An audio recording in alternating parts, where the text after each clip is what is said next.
Today, we live in a very polarizing time. There are so many hot button issues that capture our attention at all times of the day. However, for this video, I want to talk about something that is part of our government's functionality, the filibuster. The filibuster is a tactic that is used in the United States Senate that blocks or delays a vote on a bill. The Senate oftentimes allows unlimited debate, which allows for a minority group of senators, or even just one, to prevent a measure from passing by extending the debate indefinitely. So what does this mean? This provides protection from certain pieces of legislation that would be damaging to our country from passing. For instance, if there was a bill that would increase our taxes, the filibuster can be used to effectively delay the bill from passing. The question becomes, how does the filibuster work today? So in the past, the filibuster was used to literally hold the Senate floor to speak continuously, which, as of this time of making the video, Senator Cory Booker of New Jersey holds the longest filibuster in the history of the United States at 25 hours and 5 minutes. He did this between March 31st and April 1st, 2025.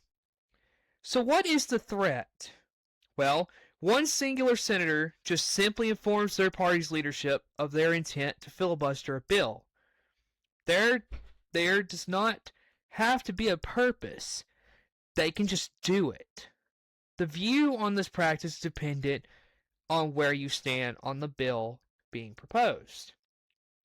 So what is the cloture vote? Cloture simply means that with the vote, they can put an end to the debate on a singular bill and begin the process of voting on the bill. In this scenario, there must be a 3/5 majority, 60 votes, to invoke cloture.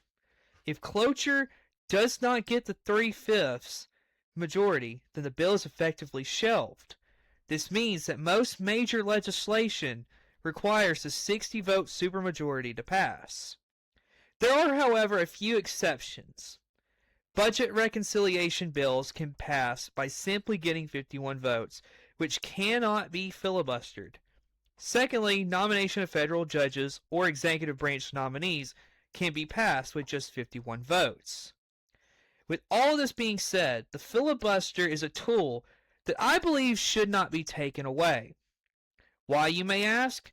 Simply this.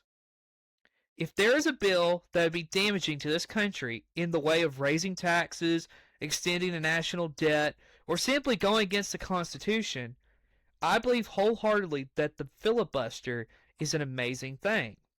Yes, it will also get in the way of legislation that could be positive for this country. But at the end of the day, the filibuster does more good for this country than not. So, whenever you see people that are running for political office saying things like, we need to nuke the filibuster, this is your reminder that the filibuster is a tool in which to help prevent bad legislation from passing. So just because you want a piece of legislation that may be good to pass, that has little chance to pass, remember, the filibuster is not something to nuke, because you will regret it at the end of the day.